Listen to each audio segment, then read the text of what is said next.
Stephen, first of all, thank you for your welcome. It's a great delight to come this afternoon and offer some reflections into your deliberations. I want to begin by using a word to describe ourselves as colleagues, for the word colleague means somebody with whom you share common task, with whom you share common understanding.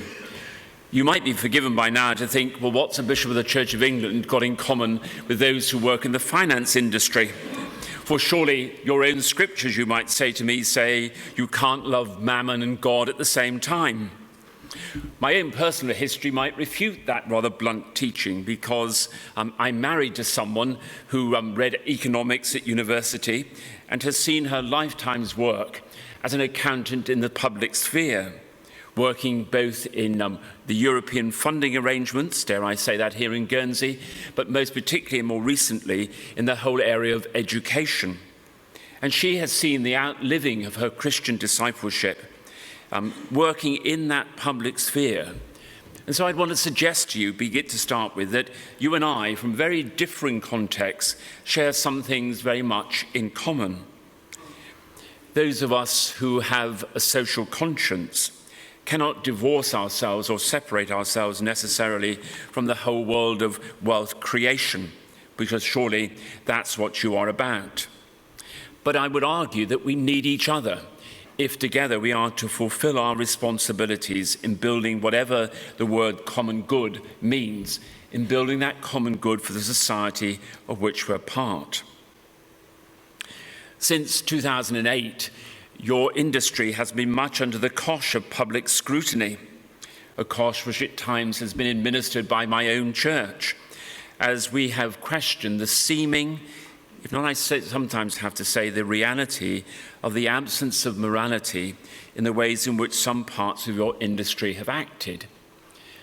But you can stand relieved. I've not come this afternoon to administer yet more of that cosh. I do want to go home eventually.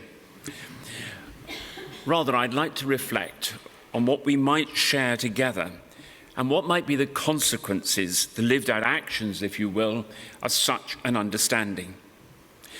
Now, I'm one of those people that when I get involved in something, I want to know two things. First of all, when will it finish?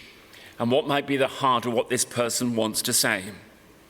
Well, I want to offer you three words and reflect on them together this afternoon. My three words are simply this: creativity, gratuity, and imagination. But I want to speak unashamedly from within my own calling, and therefore to use that calling and that identity which I believe I have as a struggling but intended disciple of Jesus Christ. To do otherwise, it would seem to me, would be to demean you and put me in the place of being somebody who merely comes to patronize. And that I don't intend to do this afternoon. Not that I'm suggesting that all of us share the same pathway of faith, but that's what you get, and in the best sense, that's what you deserve if you ask a bishop to speak to you. So I will reflect, if I may, on those three words of creativity, of gratuity, and imagination from the position of being a disciple of Jesus Christ.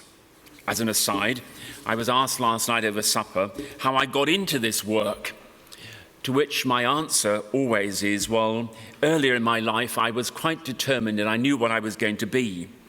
My first choice was to be a lawyer because I like the sound of my own voice. Pardon anybody in the room as a lawyer, that's more to it than that. But the second, as Stephen has reflected himself, if I couldn't be a lawyer, I was to be a chef because I adore cooking, not for myself, but for other people. Many people now look at me and say, well, you've got the best of all worlds, Bishop. You've combined your three intentions all in one role, but I leave that for you to decide if that's true or not. So what does it mean to say we share in common around these themes, these great themes? I want to suggest to start with that the society in which we live, be it here in Guernsey or in the United Kingdom or anywhere else in the world, in my judgment is becoming more complex and more fragmented.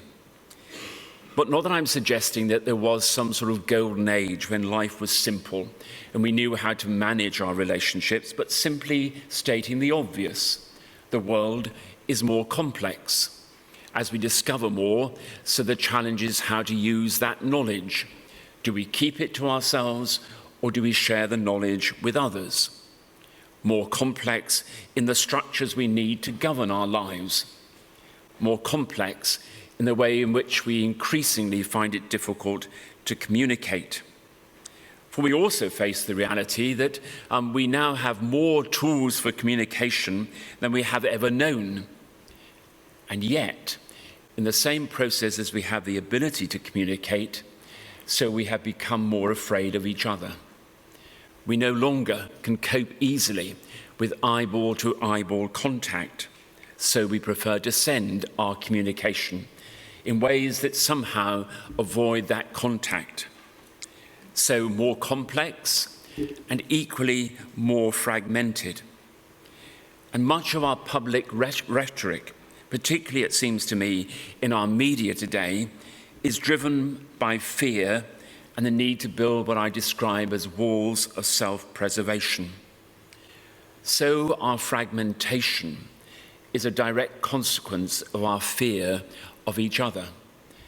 And I go further and actually begin to argue the fear of the other, whoever the other is.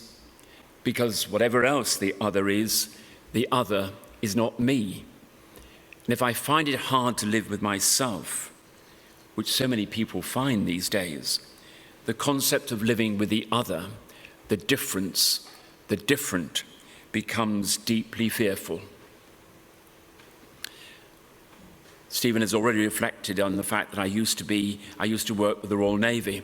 And when I served in Naples, we were there when the last earthquake, the one which was described the other day as the most severe in Italy for the past 26 years, actually occurred.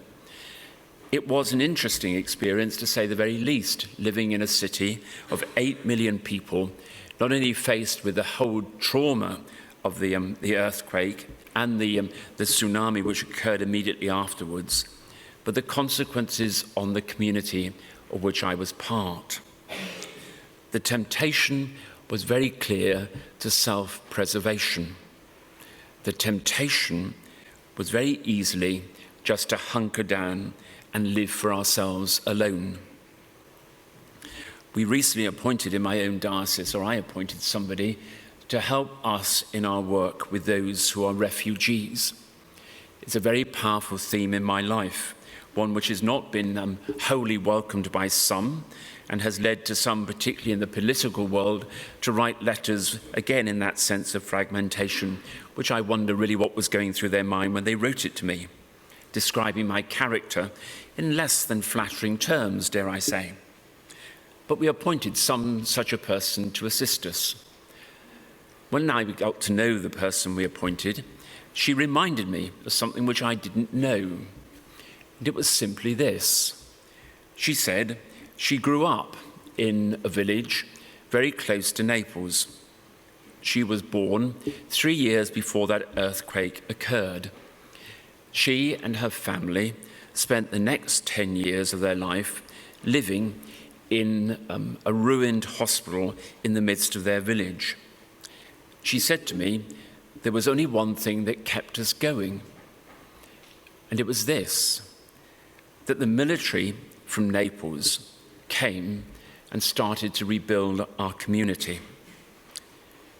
That experience I still find deeply moving. A community that actually found its identity in living for the sake of those whom it did not already know, to live for the other, being prepared to pay the cost. But that fragmentation I would offer to you in two very particular examples. I've been deeply struck that much of the pre-election discourse in America over the past weeks, months, and years have not centered on anything to do with policy, but on an ever-increasing personal bitterness, which has sought to undermine, if not to destroy, the integrity and trustworthiness of the opposition.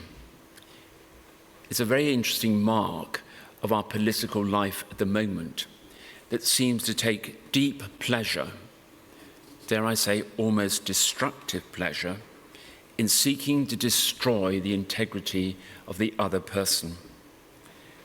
But I'm reminded also that Confucius, he say, there is no greater pleasure than watching your neighbor fall off his roof.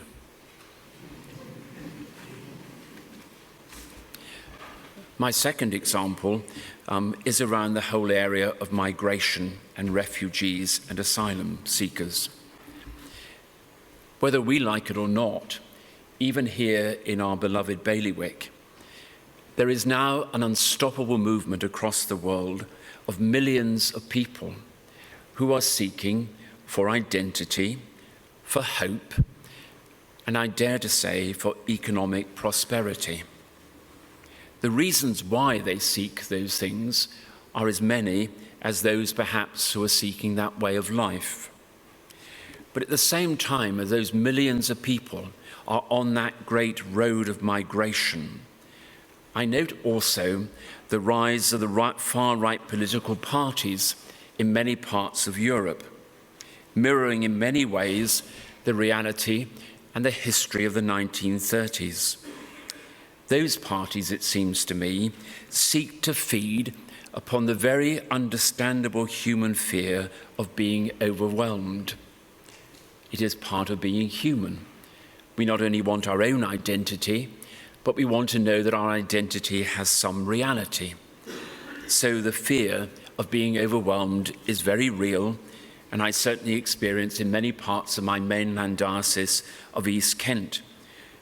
Many of those communities suffering from a deprivation which has been chronic for 3, 4, 5 generations.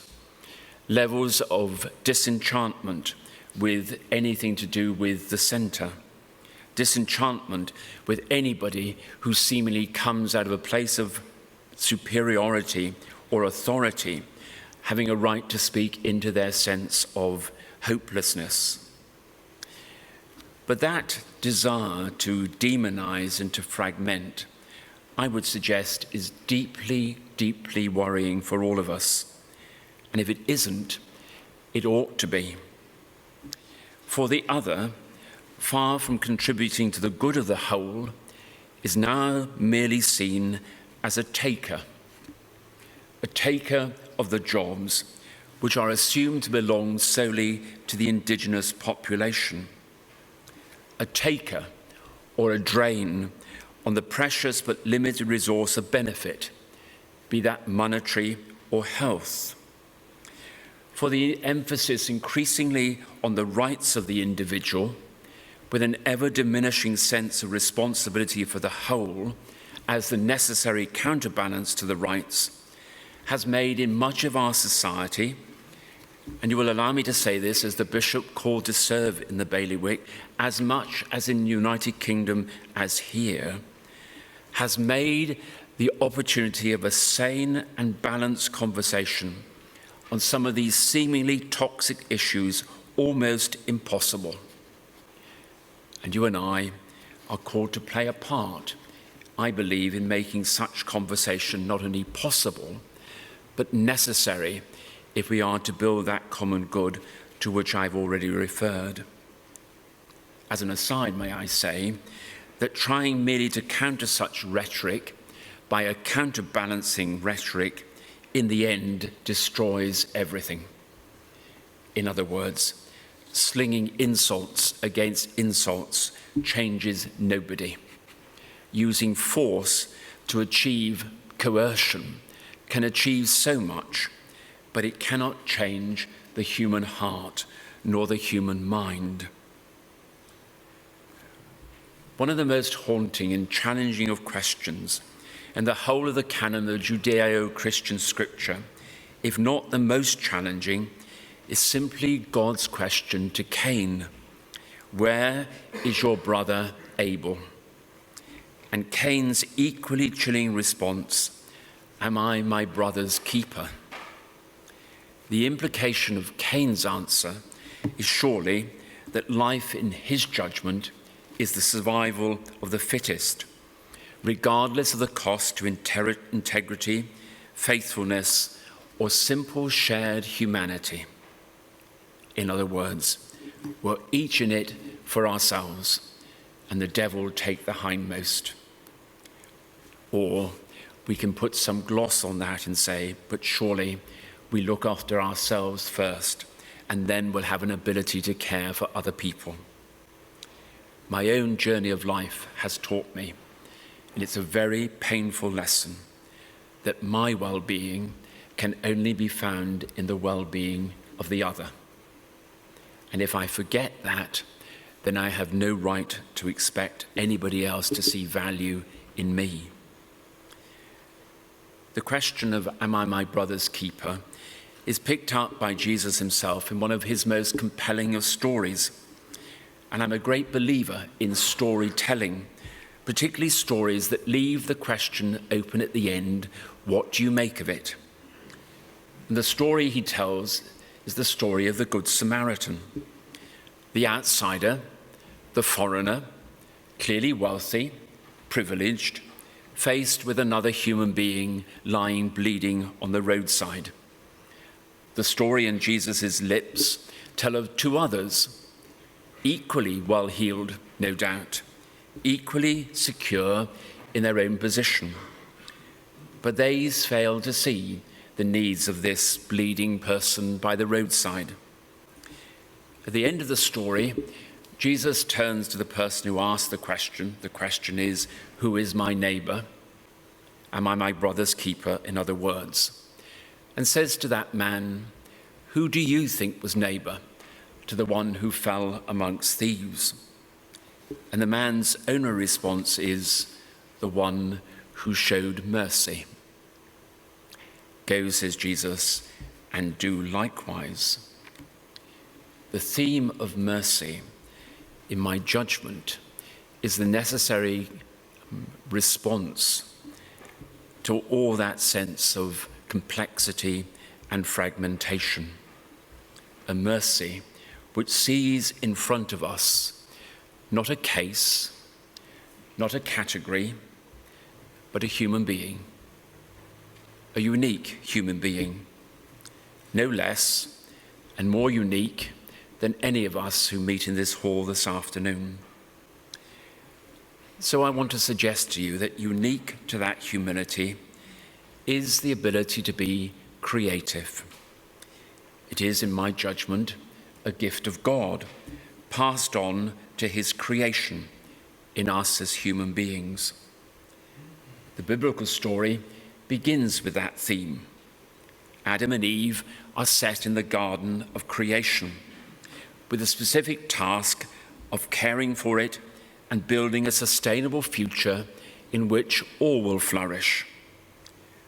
The tragedy of the story, and a dominant theme which continues to run throughout Scripture, is their failure to understand what it is to be human, made in the image of God.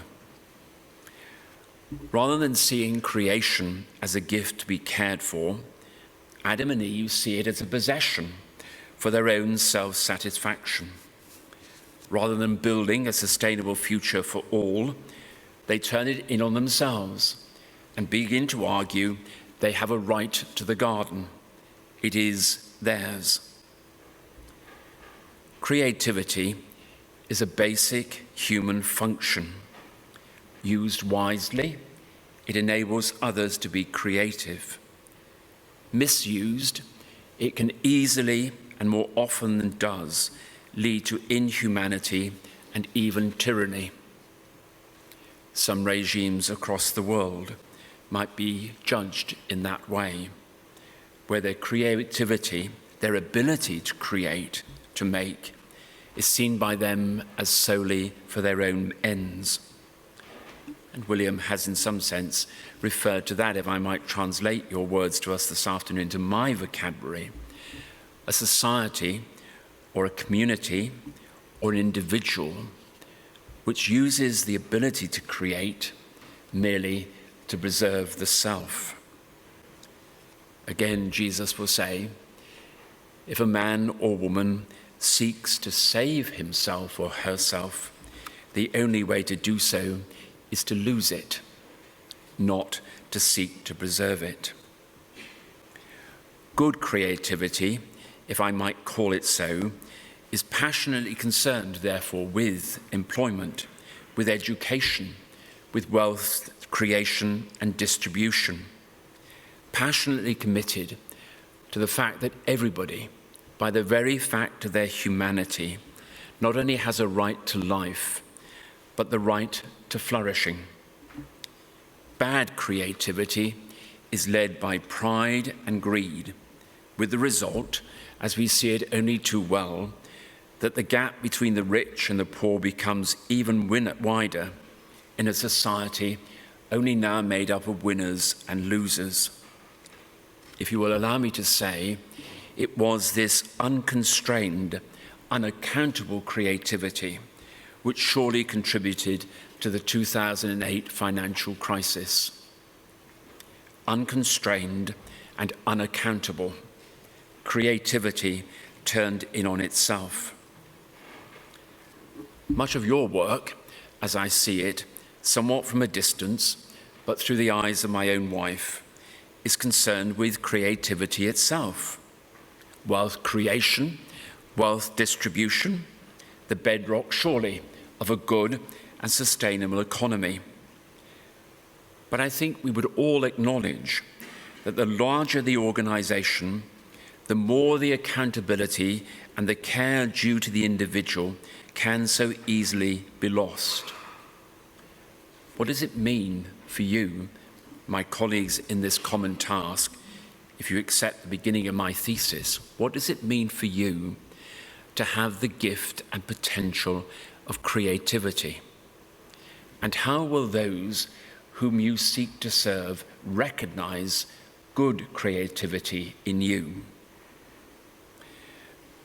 But there is a second statement to that element of creativity, and that's my second word, gratuity.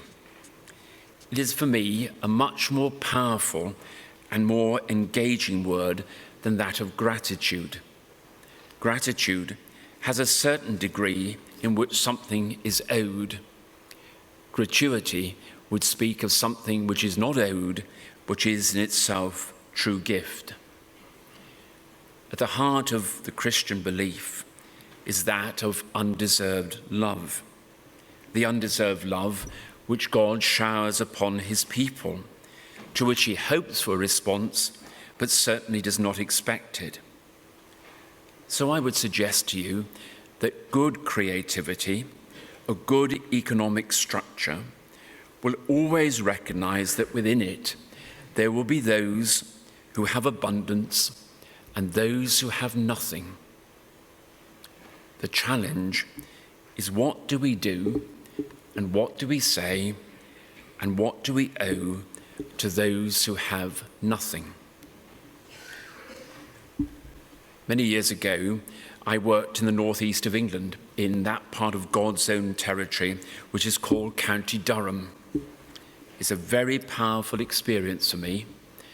For the first time, I found myself in communities that had been told systematically by a government, by a structure, that they had no reason now for existence. Everything which had been given to them had been taken away, be that mining, shipbuilding, or even farming in the uplands of North Durham. I was there when a government minister delivered the immortal phrase, "Why don't you get on your bike and go and find a job?" If he'd had the grace to come and tell it to us face to face, he would have discovered one very simple truth, that most of us in East Durham didn't have a bike to start with. So how could we get on it? The structure had deemed those people to be valueless, worthless. And more than that, they were being told it was their own fault. If only they had done what the rest of us had done in the centre of England, all would have been well. I'm now privileged, it's a deeply humbling privilege as well, to serve again in part of the most remotest part of the United Kingdom. We may only be 50 minutes away by fast train to London, but if you live and work in parts of my diocese there, you have exactly the same experience. You have been told by generations that you are worthless.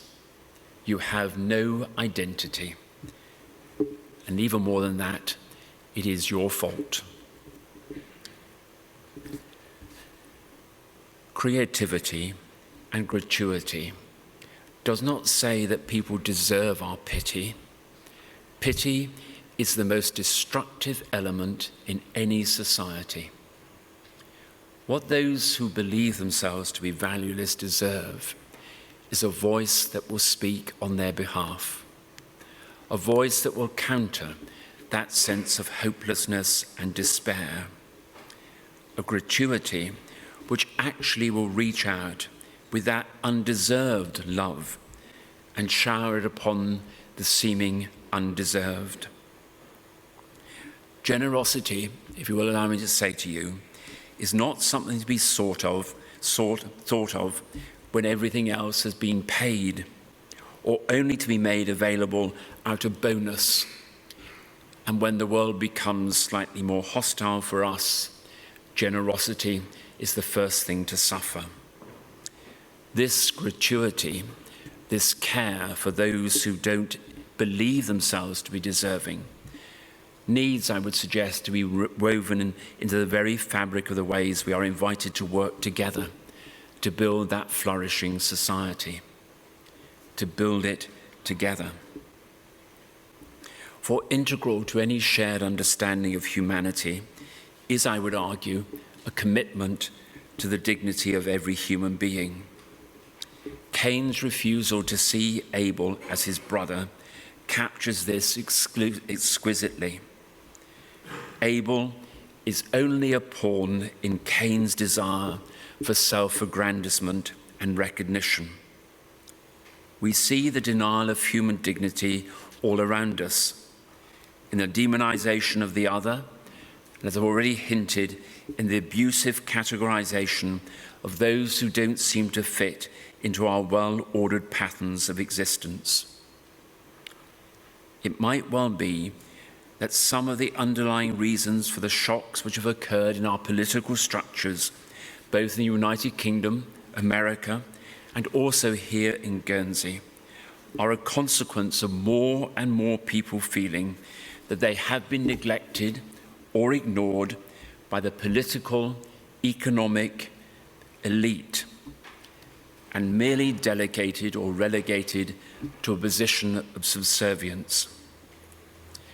While a media-driven populism may not bring lasting answers to the questions of sustainability and the care of the created order, it is, I would suggest, unarguable that there is a growing weariness with much of our current and inherited political, social, and in your presence, I would say, economic structures. I would suggest to you that we ignore that weariness at our peril and perhaps take opportunity to respond to the needs of those who feel neglected sooner rather than later. Whenever I think of human dignity, I'm drawn immediately into the work of the L'Arche communities, founded by the most extraordinary French theologian and pastor, Jean Vanier, who I was privileged to meet recently and spend considerable time with him. Vanier had been touched by the consequences of the Second World War when he, at that early stage, recognized the signs of fragmentation and despair.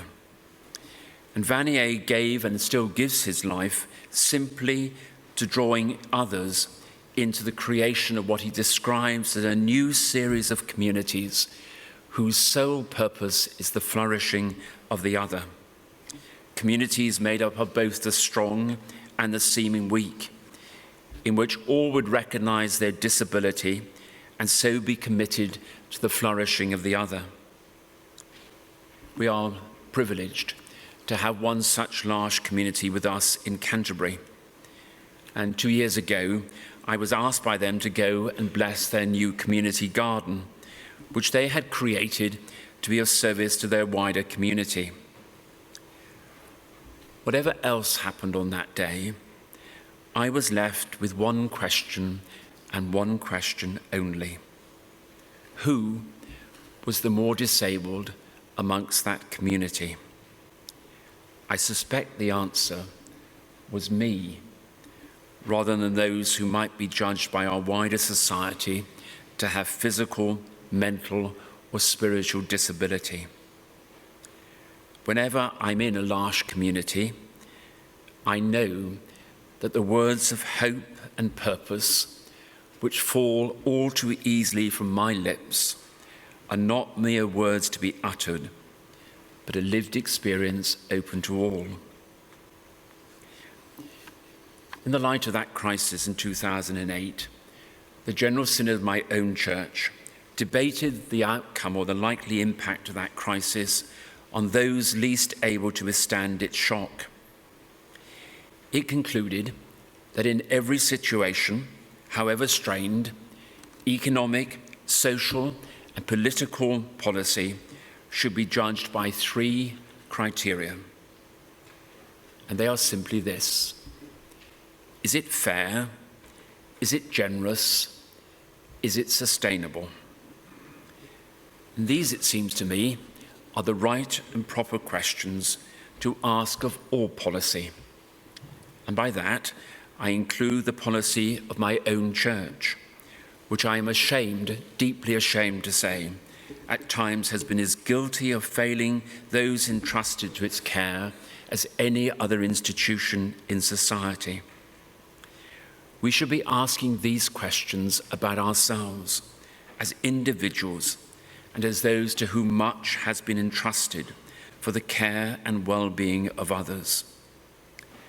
These questions, I would suggest, get to the very heart of what it is to be a society, what it is to be human, what it is to be made for creativity and gratuity. Is it fair? Is it generous? Is it sustainable? So my final word of imagination. In the face of our current political and economic uncertainty, I want to suggest that we each need a fresh imagination.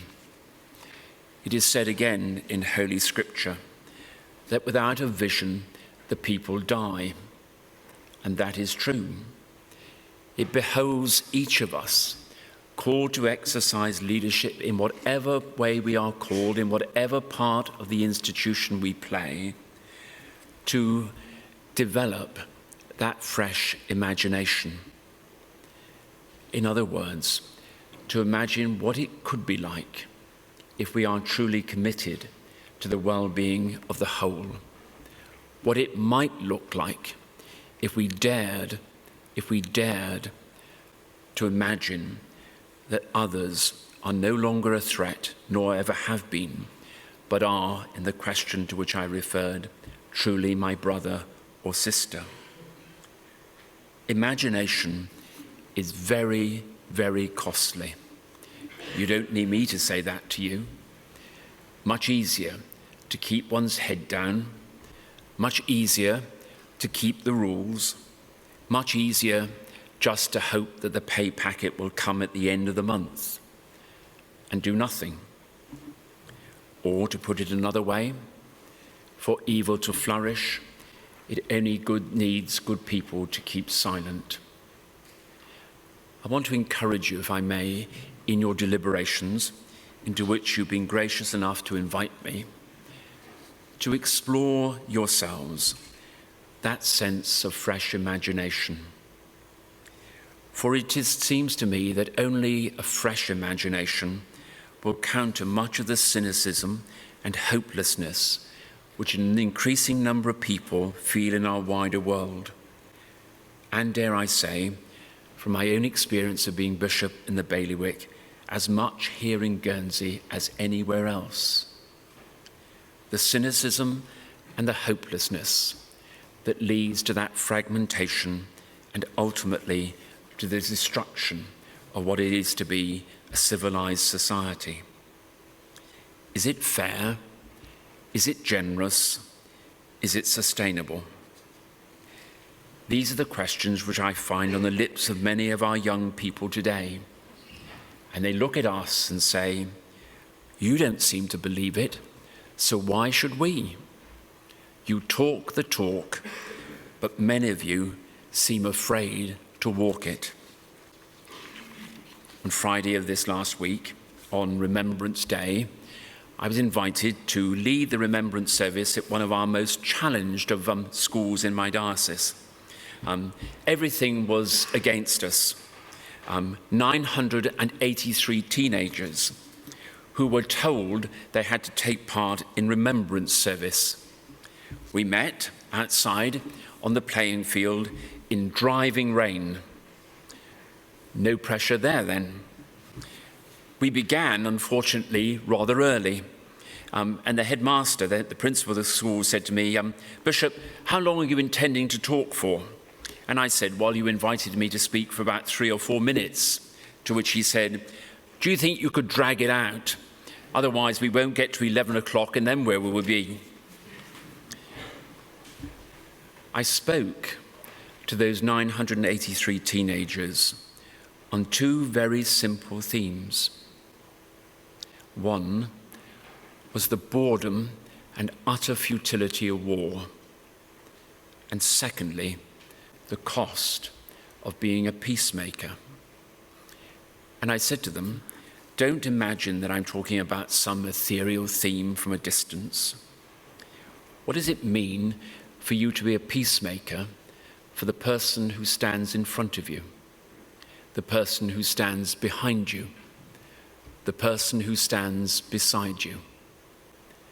And what would it cost you to acknowledge that person's identity? At this stage, the staff of the school were getting terrified. I could sense it. I could see the whites of their eyes. The most extraordinary thing then occurred. Most extraordinary. The 983 teenagers burst into spontaneous applause.